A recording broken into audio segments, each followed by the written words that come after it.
Hello, everybody. Welcome to Pharmaceutical Soccer. I'm so excited to be here. Definitely more excited now after getting 3 points at home before watching that Miami match. Yeah, it was a little interesting to say the least. I'm here with my baby. I mean, Valer. Valer is here in the building. Valer, what's up? How are you? Wow. Hello. How's it doing? How's everybody doing? As soon as we started recording, my ace, like my heat just went on, and it's really loud right now. So I hope this is not coming through. If it is, forgive me. It doesn't usually come through. So it really threw me off my game, and it seems like it somehow throw Steven off his game. And I don't know why, but yeah. It didn't. Valer. I'm always on my game. Nothing has been thrown off at the current moment, Valer. I'm currently on my game. Oh, so it's just mid-season form for you? I'm absolutely, yeah, absolutely. I mean, like, look, we've had a lot of matches now that we've had to cover, had a lot of stuff to talk about. Like, I'm in it now. Like, even last week when you were making fun of me, you're like, "Wow, your intro kind of stank." Like, I went and listened to that again. I, I thought it was actually pretty good. I'm not gonna lie. See, this is part of the problem. Admitting is the first step, and you can't solve something if you can't admit it's wrong. So, gotta appreciate a confident king here. Go for it. Well, just to get out of the way, well, not necessarily like just to get out of the way, but Clay unfortunately is not with us on this episode. Don't want to get into details specifically, because that's Clay's business to share. But he is having some family stuff kind of happening. Valer and I definitely just want the best for Clay and are definitely with him in this time of need. So please, keep Clay in your thoughts. If you're, religious, keep him in your prayers as well. That would be terrific. And we hope we can see Clay next week or even sooner than that because we miss Clay. So, Yeah, and just because we're on the topic, and I want to say that obviously we know the situation with Wes and his family over at the Club and Country podcast. So we're obviously thinking of Wes as well, and his family and everything that's going on there. So we wish him and Clay the best. It's kind of unfortunate for soccer podcasts in Nashville, I guess, but all in all, we're just hoping for the best for everybody, and hopefully we can get everybody healthy and going again soon. but we still have a Valer, and Valer has yet to tell us about his weekend. So, Valer, what's going on? How was your weekend? It's okay. Yeah, pretty good. Nashville Saturday was hectic for me just because there was a lot going on. I had a little friends get together from friends I haven't talked to in years, and it was nice to kind of see them. They came from out of town, some of them, and others were kind of just here. These are friends I worked with at a movie theater back in the day, which was, if you've ever worked at a movie theater, it's like blood, sweat, and tears on that floor. So, 5 years, I did my time in the movie theater industry for 5 years. And then after that, I had to rush really quickly because I had to do, well, not had to, but I wanted to do a table for Kicking It 615 at the supporters tailgate right before the match. So thank you to everybody who stopped by the Kicking It 615 table in the supporters tailgate in lot 5. This was my first tailgate this season. I hadn't been with the supporters out there for a while, so it was cool to see everybody and see some faces familiar to me, obviously, but just haven't had a chance to speak to them this season.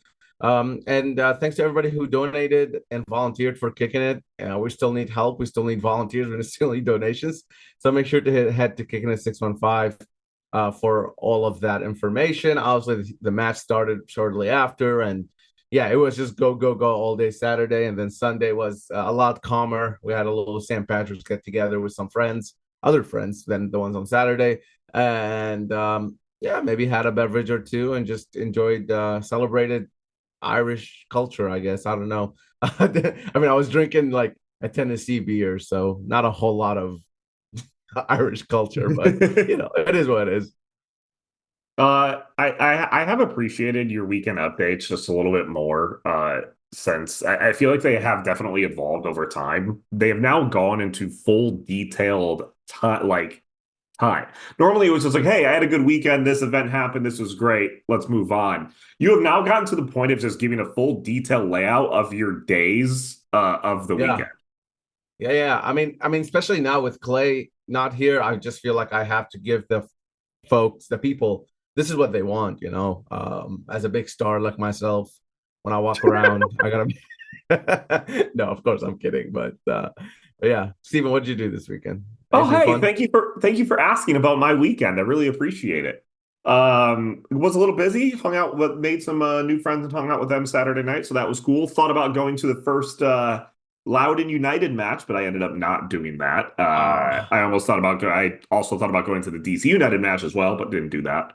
It's pretty lazy. And then yeah, I went to drive-in, not a drive-in, movie theater last night to watch Boondock Saints for my St. Patty's Day. It was a good time. And then, of course, play EAFC 24 with Falaire at night, oh yeah. which was also a fun time. So it's been a good weekend. I mean, after a busy week, to have that a little bit more of a relaxing weekend was nice. And I'm sure Nashville also is ready for their weeks to be a little bit calmer now after our exit from the Champions Cup, CONCACAF Champions Cup. Uh, you could definitely see a little bit of exhaustion from this team on Saturday from the match. So I think it's interesting. I think it's probably the best way to kind of start talking about this is probably I don't know, Valer, where do you want to start? I know you forgot to do a poll this week. Is that correct? Yeah, I didn't do a poll because I forgot, and that's it. So instead of a poll, I will bring this up. I mean, I think folks might not be putting in perspective the amount of games Nashville played to start the season. They had 8 games in 24 days, I believe, is the date, or 23 days, something like that. And honestly, like, that's just a lot of games. That's a game in under 3 days on average. So when you're looking at an MLS squad, first and foremost, and I know European teams do it. I know some teams in South America do it, but it's not the norm, regardless of where you are in the world. I mean, that's not just how you do it. The other thing is that most teams in Europe and most teams in South America, they're rolling with a bigger squad. They're rolling with more options. Their academies are more developed, and even MLS teams here. I mean, you look at some teams that are just a step or two above ahead of Nashville SC. All in all, I think I don't want to use this as an excuse or anything for Nashville, but when you look at how everything unfolded, yes, obviously Nashville would like to be in the next round of Champions Cup, but you exited to a team with Messi. You haven't lost a single MLS game yet.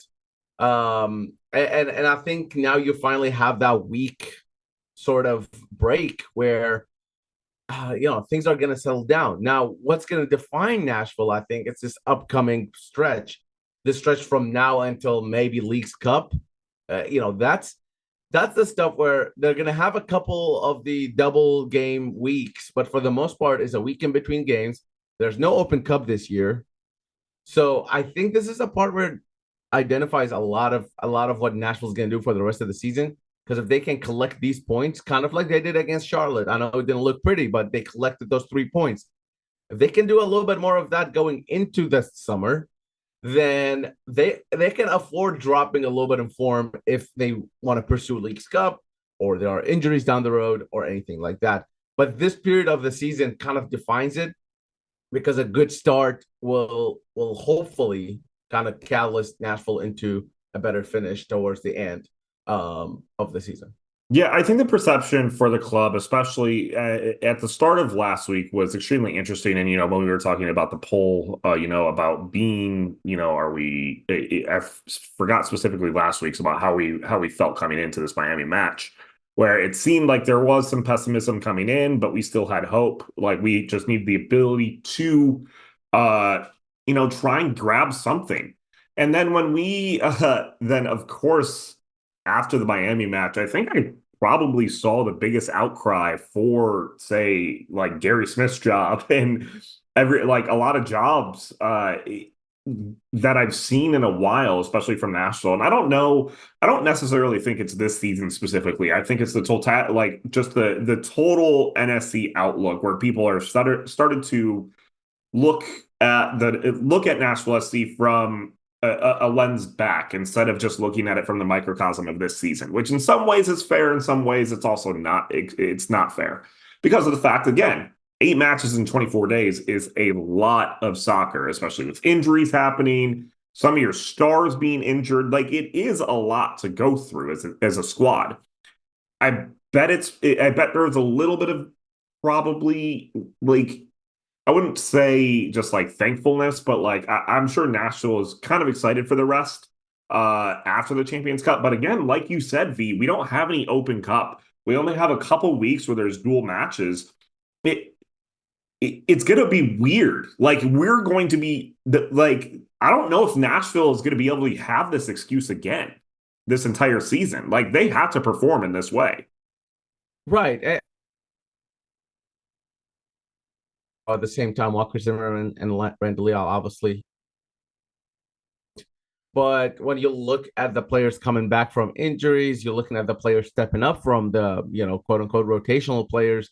Um, Nashville SC should feel comfortable and confident going into some of these matches, especially the ones at home, to get a result, and they should get a result because now they have an advantage on, say, a Columbus who continues on in the Champions Cup, and maybe maybe will drop some points because their focus will shift into Champions Cup, to where Nashville now they don't have any of that secondary tournament. So, well, not yet, at least until Leagues Cup. So yeah, I think all in all, it's again this period I think is gonna define a lot of what Nashville is. And in terms of Gary Smith and his job and all that, it comes up all the time. But I understand people's frustrations. I really do. But let's be honest here. They lost to a team with Lionel Messi, Suarez, Alba, and Busquets, and also a young Argentinian talent that was pursued all over the world. And their backup striker is also a DP striker in MLS. Like, you know what I mean? Like, I get it. I understand the frustration, but like, guys, Miami is the best team in MLS history since the league started, and there's nobody that can argue with that. And Nashville SC made it very hard for them. I know we're gonna get into it in the second half, but like, I don't get this whole like the world is burning situation here. I don't get it, but I also kind of get it at the same time because of the fact that I, I mean, we talked about it even last week. Like Miami's amazing players didn't beat us. Nashville beat us against Miami. Like, and I think that's the annoying thing about that is that we didn't lose to some spec. It wasn't like Leagues Cup last year where we lost to a spec. Just there was nothing that could have been done. We lost to a spectacular player. But I know we're going to talk about it specifically. It's weird when we do beat ourselves, and we absolutely did that mainly with the Miami decisions over the week, which we'll talk about more in specificity. And I mean, we didn't necessarily look terrific against Charlotte, too. We did get to 3 points, which is fantastic. We needed to do that no matter what. But I get why people complain. I'm not there yet. Like, I'm not to the point where I'm like, okay, like Gary Smith needs to go. Like, and I think if you are, I think that's just a little bit. You're very much looking at everything as a full perspective and not just a microcosm of what's happening this season. But like I'm starting to see those bubbles and understand those bubbles a little bit more as the season continues. Yeah, I guess that's fair. I mean, look, I don't want to tell anybody how to feel or how they should feel. I'm just saying, for me, from my perspective, when I look at it, it's hard for me to call for someone's job when Nashville has looked good at stretches of this season. They haven't had a full squad, or they haven't had their three DPs play a match together which yet. is a big deal. Yeah, and it's a huge deal. Every successful team out there has that.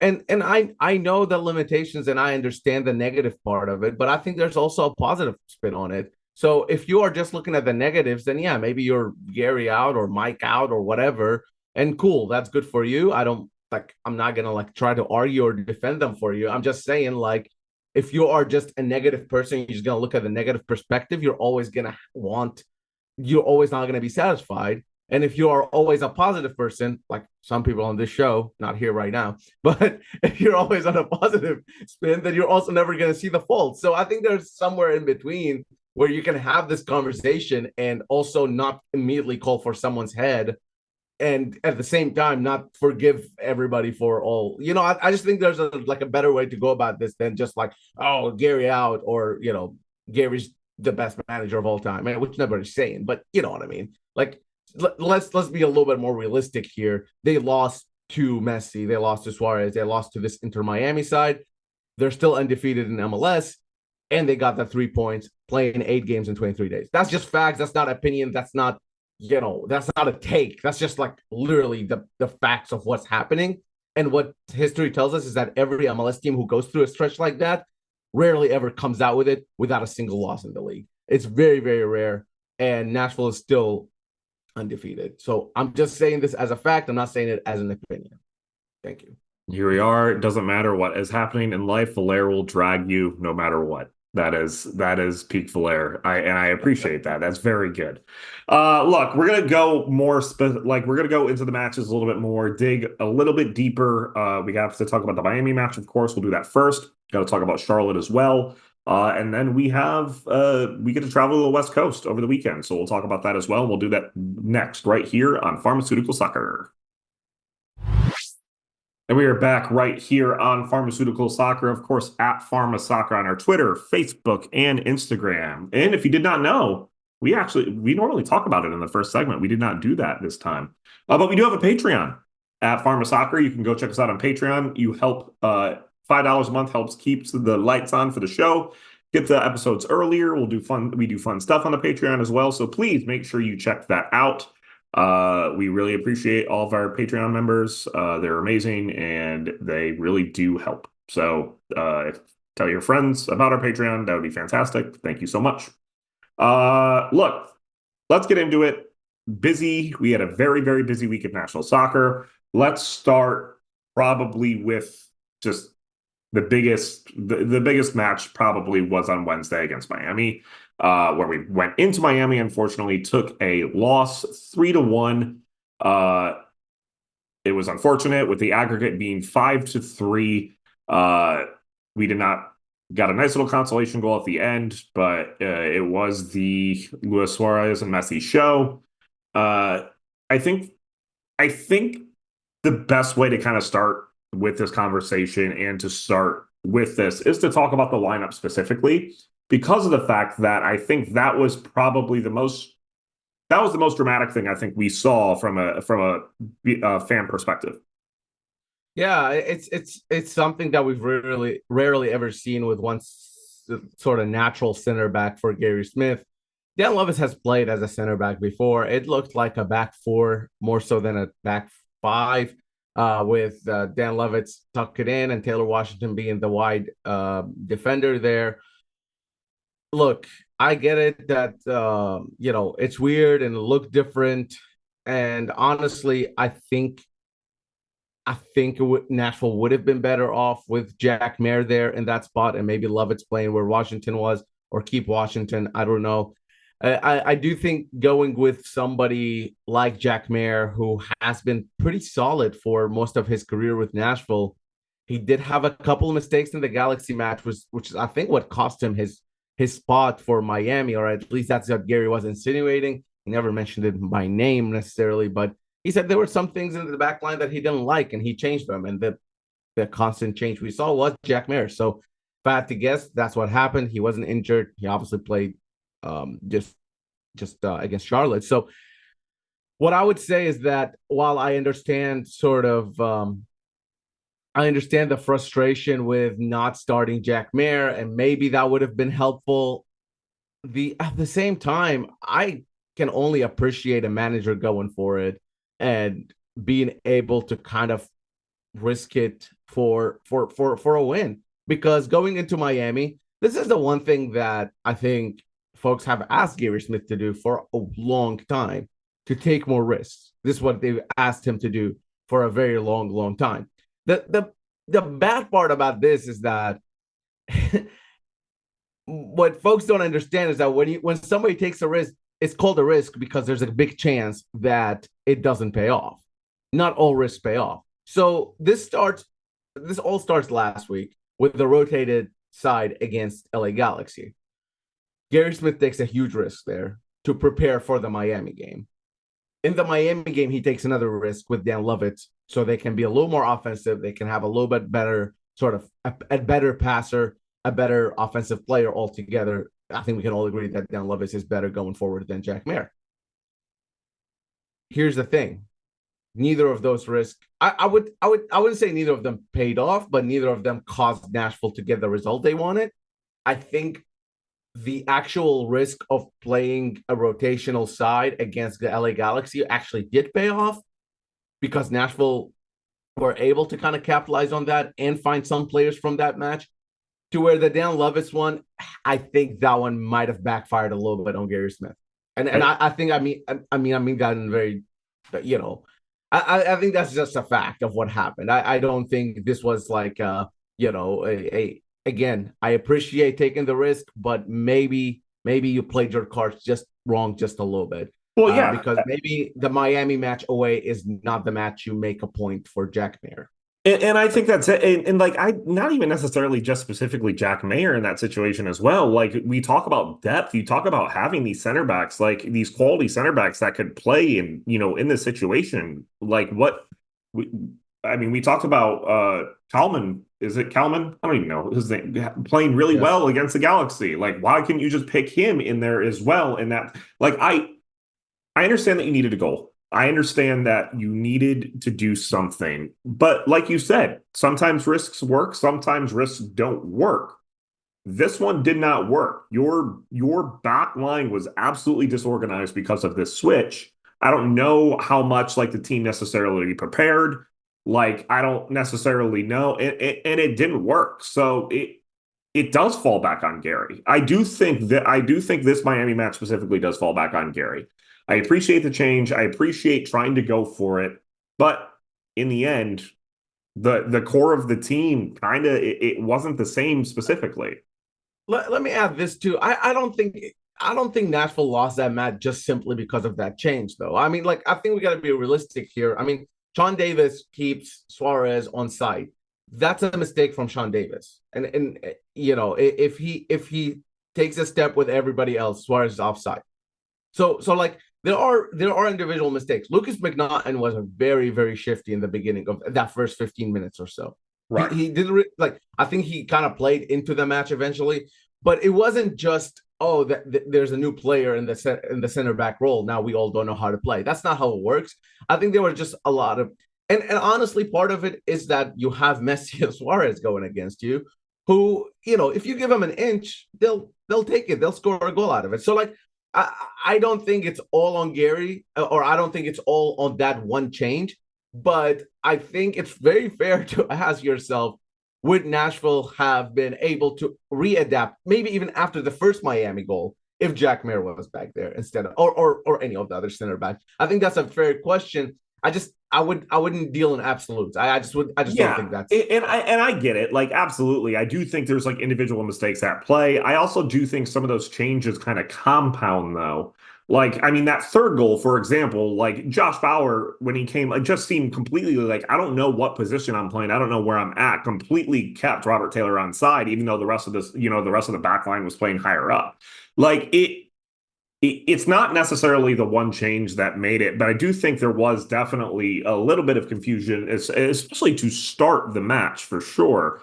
It definitely, they started to grow into it a little bit more, a few changes. But unfortunately, it just wasn't enough. It just wasn't enough. And had no answers. Luckily, Surridge does get the consolation goal, which I think is very good for Sam Surridge. I do think he needed to get on the score sheet at some point. Unfortunately, Hani gets the offside, the extremely close offsides call that could have put us back into the match itself. But we ended up coming, I think your take, I believe though, I believe it was your aftermatch take when you had your aftermatch reaction, was absolutely spot on. Nashville didn't. Nashville lost this series when we played at home in Yes. at Geodis Park. That's when we lost it. We went for the risk Wednesday. It didn't work, but we should have never let up those 2 goals at home at Geodis Park, and that's what lost us this series, unfortunately. Yeah, I think even if you get out of that match at 2-1, not even 2-0, and honestly should have been 3-4-5-1. Again, we talked about this. Like Nashville were completely dominant in terms of chances and should have scored more. And there were some referee mistakes. I mean, let's not hide that either from that first game. So like I think if Nashville gets out of that match even at worst 2-1, and they have the higher end going into this game in Miami, I think they're going to go into a little bit more defensive shape going into Miami, which would then cause them to be more comfortable because that's the shape they play in anyway. And Miami defense was very, very, what is the word I'm looking for? Like not very good. I mean, like they were not. I mean, Nashville scored 3 goals on them across 2 games and could have and should have had, probably 3 more. So I think if you playing on the counter, Miami gets frustrated a little bit. Maybe you keep them without a goal for 20, 25 minutes. That game completely changes everything. But unfortunately, because you had to go for the win, there was no other way around it. You can't sit and defend and let Miami have the ball in Miami because they're gonna score. You know they're gonna score. Your goal here is to just go and score on them. So yeah, not to rehash like old games, but I do think if Nashville even gets out of 2-1 with that, I think the side would have been these sides would have been a lot closer. And the last thing I'll say is that I think what's very frustrating is that this seems like a missed opportunity for Nashville because it didn't look like Miami were unbeatable. And I think that's the part that kind of makes people angry or rubs them the wrong way. And I totally agree and see that point because it I mean Nashville played a hell of a 2 games, I think, series with Miami. And I think gave them more trouble than most MLS teams are able to, and all that while playing, sandwich games in between. And I think it was all for the taking there for Nashville. And unfortunately, just couple referee mistakes, couple Gary Smith mistakes, and maybe couple player finishing mistakes that kind of kept them away from that. Also, just random thing before we do move on and talk about the Charlotte match. Are you telling me, Fox Sports, that you can't hire a color commentator for these matches? Are you kidding me? Like, we are watching this match with one commentator who's just trying to create whatever he can by talking to himself for these matches. Doesn't have anybody to riff off of with.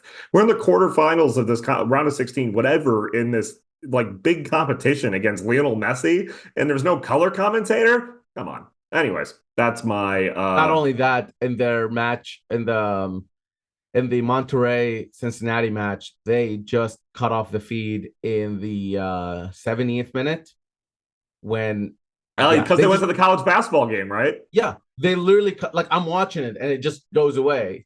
And they say, "Hey, go to the Fox app to watch the rest of the game." I go to the Fox app, it still has college basketball, so just Bang up yeah. job, Fox Sports. Bang up I job.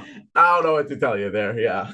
All right. Well, let's talk about hey, I got things. I know, I see that. Yeah. Let's talk about the Charlotte match. Nashville getting the 2-1 win at home. 2 goals in the first half. Goal from Sam Surridge off of an absolutely beautiful header, and a goal from Alex Mawil as well, who probably really needed to get on the score sheet, as he is looking like he was looking like our friend and of the pod and old producer Angelo when Angelo plays FIFA, missing a lot of opportunities kind of in front of the net. But I mean, look, it wasn't necessarily the prettiest game. I think that's very much an agreement. But getting 3 points is getting 3 points, and that is definitely something Nashville needed to do. Uh, at home, especially against an Eastern Conference rival. Yeah, I think you can't look at the whole game and maybe be very positive or anything like that. And I don't think many people will remember this game. But what I do think is that you can take moments and hope and think that this will kind of build up into becoming something, bigger and better. One of those moments and one of those things is definitely Sam Sturridge. Sam Sturridge comes out of this stretch of hectic games, playing 4 games, 4 appearances. That's all he has for Nashville SC this season, scoring 3 times and having an assist. And you couldn't have hoped for a better start. I mean, yes, you could have hoped that he doesn't get injured, but with the injury, you couldn't have hoped for a better start for a DP number 9. So I think that's the first thing that you look at and say, okay, that's a positive you can take from this whole stretch. And Sam Sturridge has scored in his last 2 games, back to back again in goals. He's gonna be feeling really good. And by the way, in those 4 appearances, he's only had 2 starts, and he's played 195 minutes across the board in those 4 appearances, which makes his goals and assists per 90 like almost 2. So I think the really one good. thing, especially with I think the one thing though with Sam Surridge that it's so good to see the quality of that goal was absolutely like the amount of work that he had to put in. This is a jumping behind header that he had to direct in one spot, and only he was able, and he was still able to get some pace on that, even with having to jump backwards to go get that ball. Good cross by Taylor Washington, but dang, like that was. When is the last time that we've seen a Nashville striker able to make a goal like that possible? Right. And Taylor Washington even talked about it after the game. I asked him about sort of the cross and what he's been working on. He said he couldn't hit Sam Sturridge all training long, but he said he gave all credit to Sam Sturridge for kind of checking in. The cross was a little bit behind him, and he gets still a really good sort of take on that header to put it in a place where the Charlotte keeper was a little shocked about it and reacted to it a little too late. All in all, I think that's the biggest positive you take. A couple other positives. Nashville SC seem to be scoring. I think that's something that we kind of have looked over just simply because they're letting in goals. But Nashville SC are scoring. They've scored 2 goals in their last 3 games, back to back. I haven't looked back, but I guarantee you it's been a while since they've done that, especially with playing couple competitions. So I think that's another positive you take, is that you have a team kind of playing. And then for Alex Muyl as well, I think he's missed a couple big chances. He's been starting for the most part within that front group, and maybe sometimes looks out of place, but Alex Muyl can fit in anywhere, which is what he's been doing for the last 4.5 years that he's been in Nashville. He's been fitting in and trying to provide wherever he goes, whether it's right back all the way to striker, apparently. So Like it no worries sucks. The there. one thing that like I can't take away from Alex Mobile is the energy is always there. The energy is 1,000% always there. I mean, the players did look exhausted at some points during that Charlotte match. Alex Mobile never did. Alex Mobile just No. always seems like he's in the best fit. He's always in the right positions as well. Like Alex Mobile is always there for exit balls. He's always in the box in really good spots to be in goal, or when he has the ball outside of he's always in the right passing lanes. It does seem like it's just, man, if he could just hit 1 or 2 more of those chances, this would be a completely different player that we're talking about starting every single match. But some of the finishing just doesn't, it doesn't hit all the time. There was a couple against Charlotte that he missed. There was a couple against Yeah. Miami he missed as well. I'm glad. I'm hoping him getting on the score sheet, especially in the way that he did it, does boost his confidence a little bit more, does increase his finishing a little bit more. So shout out to Alex Mawil. I think there's a couple other players that we should talk about. Where is Brian Anunga come from? What is happening? He's doing great. I mean, he looks like a changed man to me a little bit. I think there's been some development, and let me be clear. I think he got a lot of stick that he didn't deserve a lot of times for Nashville SC. Now, I'm not gonna sit here and lie to you and tell you that he was, able to pass the ball forward or anything like that, because he wasn't able to a lot of times. And he was always good at tackling. He was always good at sort of covering ground. That was never his problem. His problem was always going forward. And it seemed like he's developed into a player where, yes, he's not an Annabelle Godoy level going forward. He's not a Drew Yearwood level going forward. But Brian Anunga has been able to, I think, elevate his game a little bit, to where he's now one of the players where Gary can drop him in midfield next to Drew Yearwood, for example, against Charlotte, and not really lose a step in forward momentum, which is something we couldn't say last year. We couldn't say 2 years ago. So I think for him, testament to his work and what he's been doing. But the other thing is that I think he's playing with a little bit, again, going back to that risk taking. I think he's playing with a little bit more of a risk taking approach. He's not limiting himself, and he played a really beautiful ball to, I want to say, Taylor Washington or Tyler Boyd on the left side. And I don't know who was next to me, but we looked at each other like, yeah, Anunga played that. That was interesting. Like, we haven't seen him do that, So I think, I think that just goes to show that sometimes players develop and players get better. And then when you increase the quality of the team as a whole, and now there are players fighting for starting positions. Now Godoy and Sean Davis are not guaranteed starters every game because Drew Yearwood and Brian Runga are behind them. I think that just adds quality to the team and makes it a little bit more of a competition to see who gets that starting spot. And just before we go and move on to the third segment, I just want to ask, just because I think it is interesting when you see your MVP again, not on the score sheet. Should we worry when it comes to Hani Mukhtar at the current moment? So I don't know if you remember, Steven, but this happened last season, I believe, too. And then he went on a tear the second phase of the season. I don't think there's much to be worried about. He's getting involved in the right plays. He's doing the right things. But, again, he's coming back from injury. Let's not forget that. And he's been playing a lot of minutes.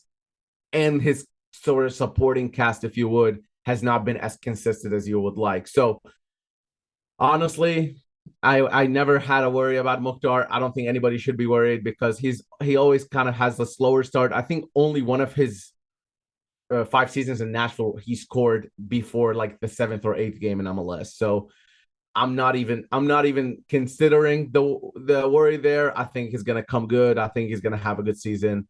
And but look, the good thing is Sam Surge is scoring, Jacob Schaffelberg is scoring, Tyler Boyd has scored, maybe can get a couple more.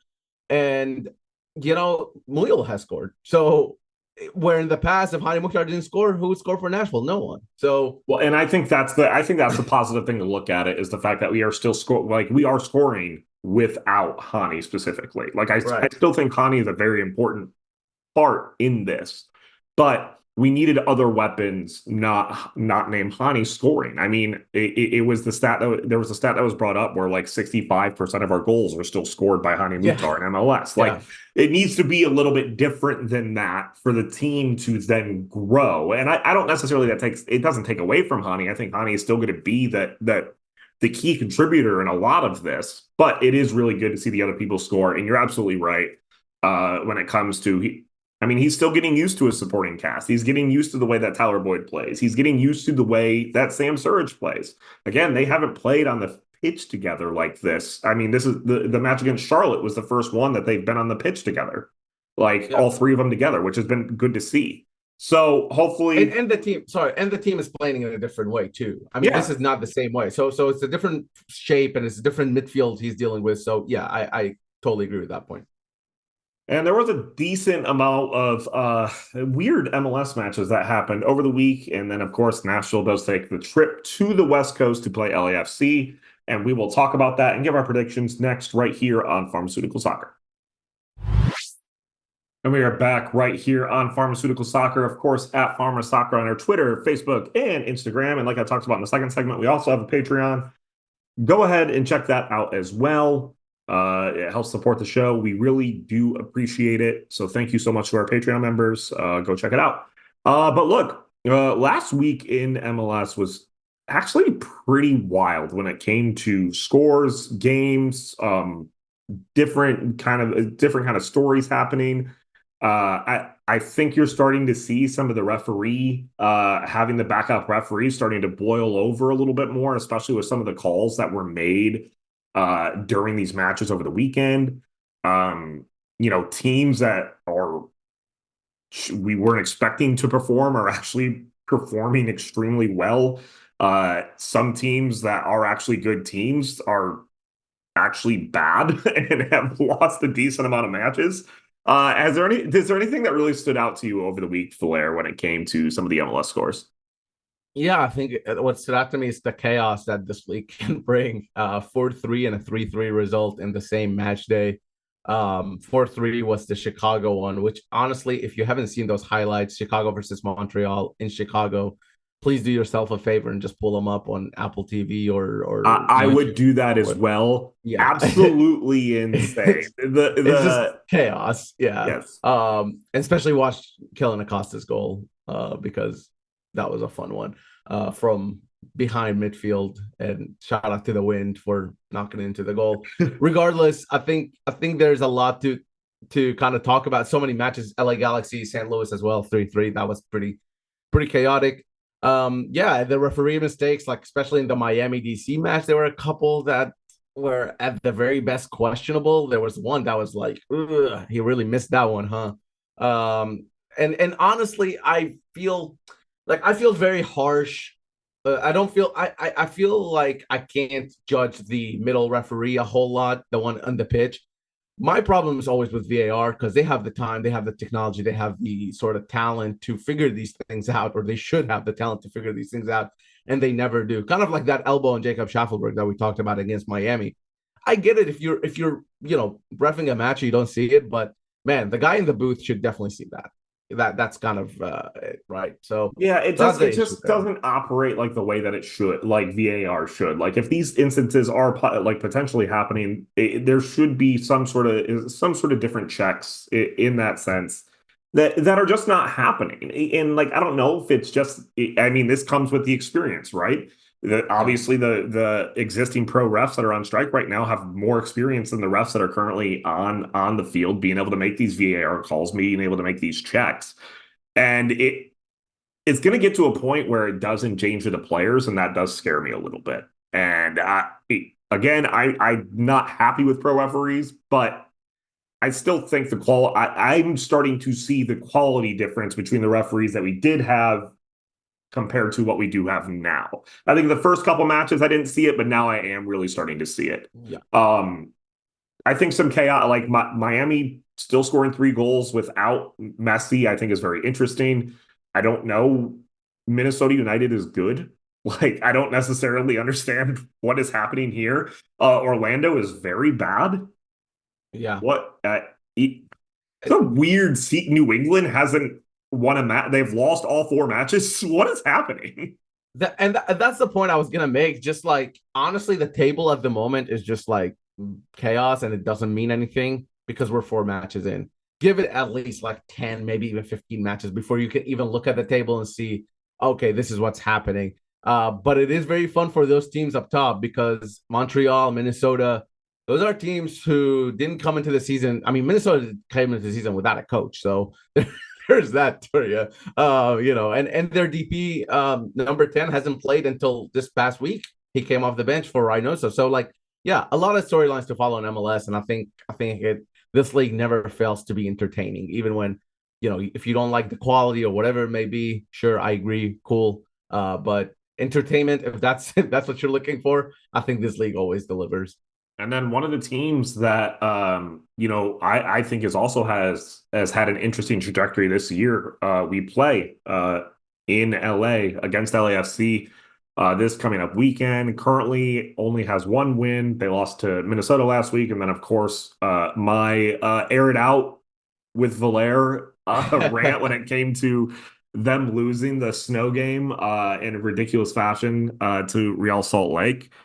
I mean, they're a team that's going through some weird stuff right now. The Carlos Vela situation, not necessarily, come to fruition. They finally gave Dennis Belonga a new contract as well. But when it came to kind of like the offseason for LAFC, they didn't necessarily have a lot of those big signings that you would expect from a team like LAFC to have. Yeah, they brought back Atuesta, who's really really good midfielder for I almost said for Nashville SC for LAFC. He was part of their their best team. Kind of went to Brazil, I believe, for a little bit, and he's back now. And then they have I think their biggest win of the offseason is that they renewed Dennis Bouanga's contract. I think kind of similar to Nashville SC. He's the heartbeat of that team with Mukhtar. However, they still have a DP spot open, so they might add somebody soon. But they don't have a number 9 really.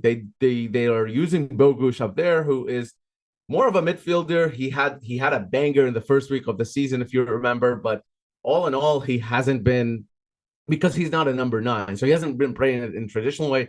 Bouanga kind of shifts into the middle sometimes, but LAFC is dealing with something I don't think they've ever dealt with, which is they haven't scored a single goal in their last 3 matches. That's not how we know LAFC. The other thing is that last year Steve Cherundolo changed this team from like a very possession based team to a more I don't want to say defensive, but they certainly didn't want the ball as much. They made it a little bit more they were a little more methodical in their buildup and didn't want the ball a whole lot.